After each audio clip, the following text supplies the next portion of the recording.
નમસ્કાર મિત્રો, option trader Gujarati new learning વિડીયોમાં આપ સૌ મિત્રોનું હાર્દિક સ્વાગત છે. તો કેવું રહ્યું મિત્રો આજનું નિફ્ટી એક્સપાયરીનું ટ્રેડિંગ સેશન? કેમ કે મોસ્ટ ઓફ માર્કેટ ગેપડાઉન તો ઓપન થયું હતું, પણ પ્રીમિયમ બધા ગેપડાઉન જ ઓપન થયા. માર્કેટે ગેપડાઉન ઓપન થયું અને પુટના પ્રીમિયમ પણ ગેપડાઉન ઓપન થયા. સરસ મજાની કહાની હતી આજે, બરાબર. જો કોઈ મિત્રો પુટ હોલ્ડ કરીને ગયા હશે તો કાંડ થઈ ગયો હશે એની સાથે, બરાબર. તો આજે મોસ્ટ ઓફ માર્કેટની અંદર ફર્સ્ટ 15 મિનિટની જે કેન્ડલ હતી ક્યાં ક્લોઝ થઈ હતી? તો કે ભાઈ આ ક્લોઝિંગની નીચે.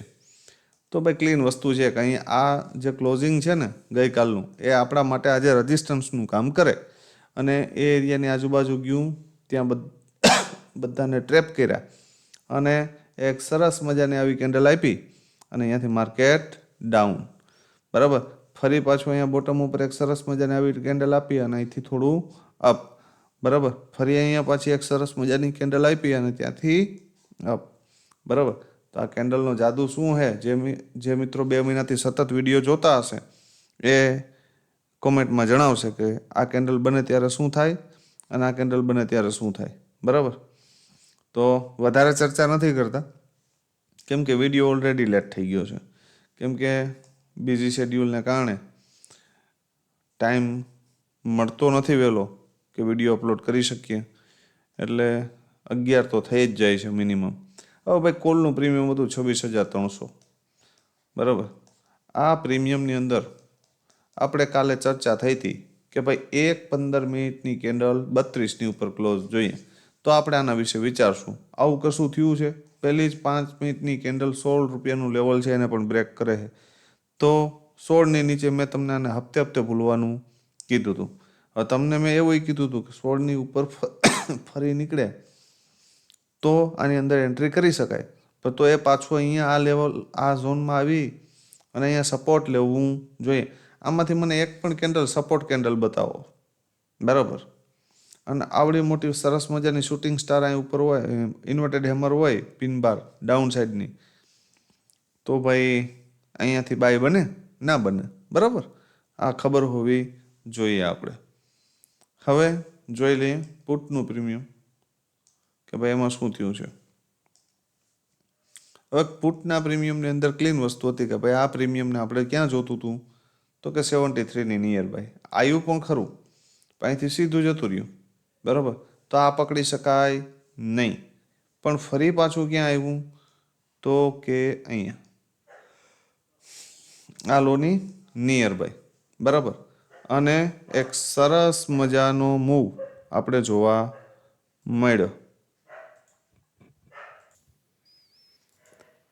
ઘણા વિડીયોમાં આ વસ્તુ મેં તમને સમજાવેલી છે કે જ્યારે કોઈ પણ પ્રીમિયમ, બરાબર, જ્યારે કોઈ પણ પ્રીમિયમ એક વખત બ્લાસ્ટ થઈ જાય અને તમારા હાથમાં ના આવે તો ફરી એ બોટમ ઉપર આવીને અહીંયા સપોર્ટ લેતું દેખાય તો ભાઈ એન્ટ્રી કરી શકાય.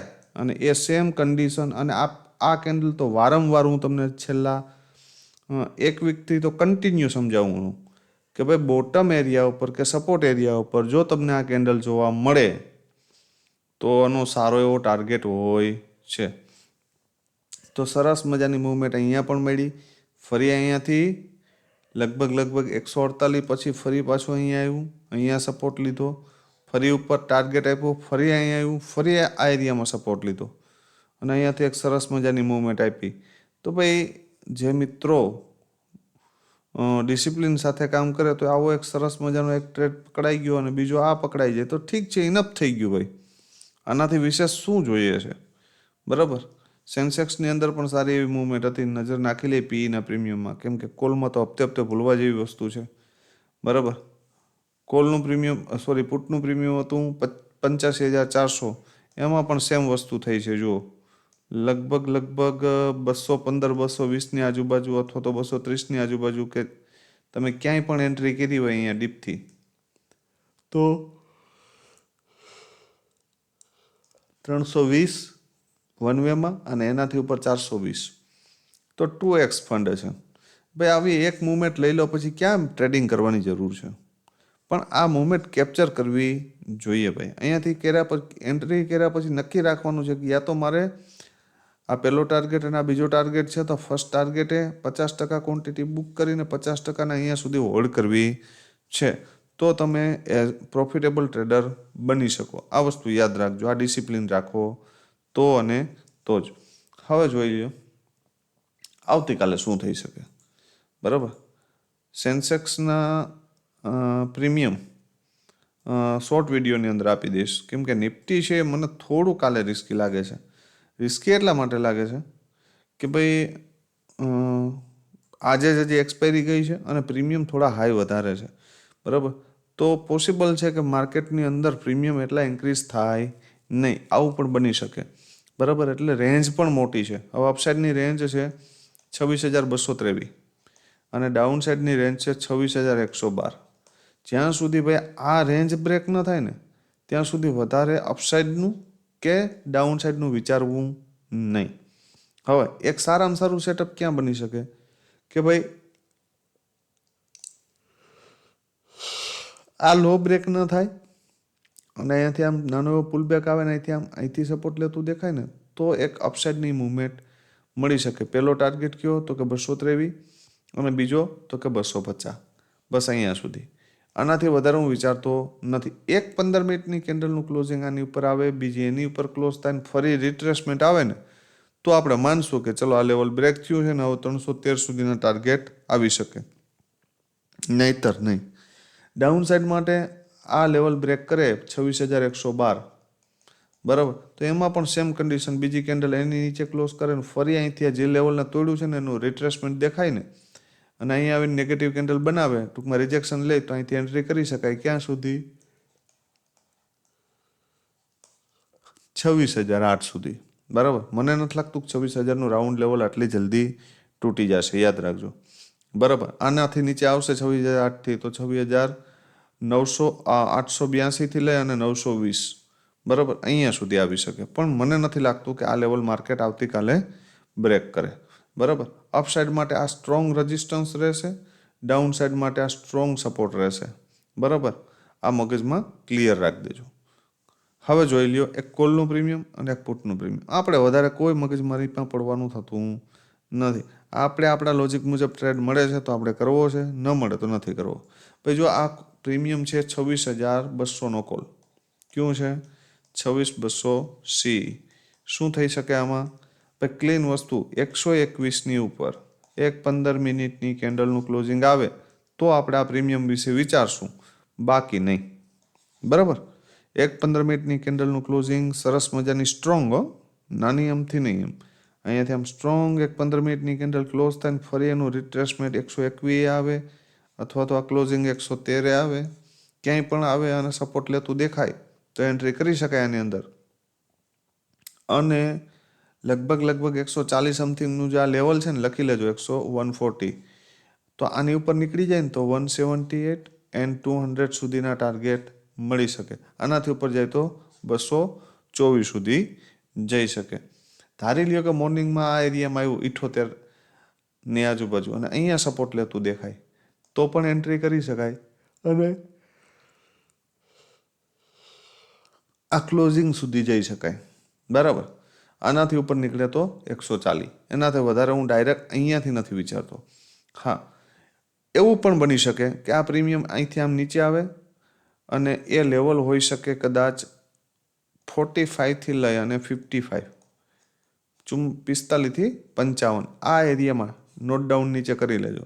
45થી 55માં સપોર્ટ લેતું દેખાય અથવા તો એ એરિયામાંથી એક હાયર હાઈ કન્ટિન્યુ થાય અથવા તો BOS થાય. બરાબર, તો પણ આ એરિયામાંથી એન્ટ્રી બની શકે અને 78ને બ્રેક કરી દે ને તો 113 સુધીના ટાર્ગેટ મળી શકે. તો 2x અહીંયાથી પણ છે. તો 2xની એક ઓપોર્ચ્યુનિટી ક્યાં છે તો કે 45-50ની આજુબાજુથી. બરાબર, અથવા તો આની ઉપર એક કેન્ડલનું ક્લોઝિંગ કરે અને ફરી એનું રિટેસ્ટ આવે તો અહીંયાથી 224 સુધીના ટાર્ગેટ છે. આ બે જ કન્ડિશન બને તો કામ કરવાનું, મતલબ હું કામ કરીશ એમ. આ બે કન્ડિશન બને તો જ હું કામ કરીશ, બાકી કરીશ નહીં. આ મારું ડિસિપ્લિન છે. બરાબર, અને હું તમને કોઈ કોલ ટિપ્સ આપતો નથી, માત્ર ને માત્ર મારા એજ્યુકેશન ઉપરથી મને જે શીખવા મળે છે એ હું તમારી સાથે શેર કરું છું. બરાબર, એટલે કોઈ મિત્રોએ આ વિડીયોને કોલ ટિપ્સ ન માનવી.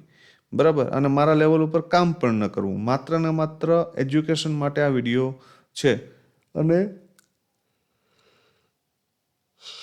તમારી એક્યુરેસીના ટેસ્ટિંગ માટે. બરાબર, તો બીજી એક ખાસ અગત્યની સૂચના કે ભાઈ મારા નામ ઉપર ઘણા ફેક આઈડી ફેસબુકની અંદર બન્યા છે. બરાબર, અને તમને રિક્વેસ્ટ પણ આવતી હશે અને પેઇડ ગ્રુપમાં જોડાવા માટેની લિંક પણ આવતી હશે. તો હું હજી ક્લિયર કરી દઉં છું કે મારું કોઈ વોટ્સઅપ ગ્રુપ કે પેઇડ ગ્રુપ નથી. બરાબર, આ યાદ રાખજો. અને હું કોઈની પાસે એક પણ રૂપિયો લેતો નથી. બરાબર, તો મારા નામે કોઈને એક પણ રૂપિયો આપવો નહીં. બરાબર, તો આ તો વાત થઈ નિફ્ટીના પુટની કે ભાઈ પુટની અંદર કોલની. અને હવે જોવાનું છે પુટમાં શું થઈ શકે. હવે જો ભાઈ પુટ જે છે ને એ હાલની પોઝિશનમાં બુલિશ છે, પણ એક વસ્તુ યાદ રાખજો, જ્યાં સુધી આ જે પ્રીમિયમ છે એ 41થી લઈ યા તો 41થી લઈને 48ની આજુબાજુનું લેવલ, અહીંયા એક ઝોન છે આ રીતે આમ. બરાબર, ઝોન એક આ રીતના ડ્રો કરી લેજો. જો મોર્નિંગમાં તમને અહીંયા મળી જાય અને અહીંયાથી વીક બનાવતું દેખાય, મતલબ કે પોઝિટિવ કેન્ડલ આપે, તો આ પ્રીમિયમમાં એન્ટ્રી કરી શકાય. અને આ ક્લોઝિંગ બીટ કરી દે ને 65ને, બરાબર, તો પછી 81 એનાથી ઉપર જાય તો લગભગ 100 સુધીનું જે લેવલ છે આ તે એની ઉપર 109 અને એનાથી ઉપર જાય તો 138 સુધી જઈ શકે. બરાબર, પણ આપણે તો કમસે કમ 41થી ની આજુબાજુ ક્યાંક મળે આ એરિયામાં ક્યાંય, અને 41થી તમારી એન્ટ્રી થાય તો પહેલો ટાર્ગેટ 81 અને બીજો 109 આવે ને તો પણ ધરાઈ જશો. બરાબર, તો આ બે જ કન્ડિશન, યા તો બોટમ યા તો અહીંથી આમ સીધું આમ ઉપર નીકળી જાય ને ફરી આ લેવલને રિટેસ્ટ કરે, કોને? 81ને, તો અહીંયાથી એન્ટ્રી કરી શકાય. પહેલો ટાર્ગેટ 109, બીજો 138 અને ત્રીજો 163. આ 3 ટાર્ગેટ માટે જઈ શકાય. પણ કેવી કન્ડિશનમાં? તો કે ગેપ અપની સિચ્યુએશનમાં માર્કેટ ગેપ અપ ઓપન થાય અને ફરી ડીપ આવે તો એન્ટ્રી કરી શકાય, બાકી કરી શકાય નહીં. તો કેવું રહ્યું મિત્રો આજનું ટ્રેડિંગ સેશન એ કોમેન્ટમાં ખાસ જણાવજો. બરાબર, અને અમારા વિડીયોથી તમારા ટ્રેડિંગ જર્નીની અંદર શું ફાયદા થયા છે એ પણ કોમેન્ટમાં જણાવજો, એટલે જેથી કરીને મને પણ ખ્યાલ પડે કે ભાઈ તમે કેટલું નવું શીખા છો. બરાબર, તો વધુમાં વધુ વિડીયોને લાઇક કરજો, શેર કરજો, ચેનલને સબસ્ક્રાઈબ ન કરી હોય તો કરી નાખજો, ઇન્સ્ટાગ્રામ આઈડીને ફોલો કરી લેજો. બરાબર, અને આપના તમામ ગુજરાતી મિત્રો સુધી આ વિડીયો તમારા વોટ્સઅપ ગ્રુપની અંદર તેમજ ટેલિગ્રામ ગ્રુપની અંદર શેર કરજો, જેથી કરીને આપણા જ ભાઈઓ ઓવર ટ્રેડિંગથી બચી શકે. તો આવતીકાલે ફરી મળીશું નવા વિડીયોમાં. ત્યાં સુધી જય માતાજી, હર હર મહાદેવ.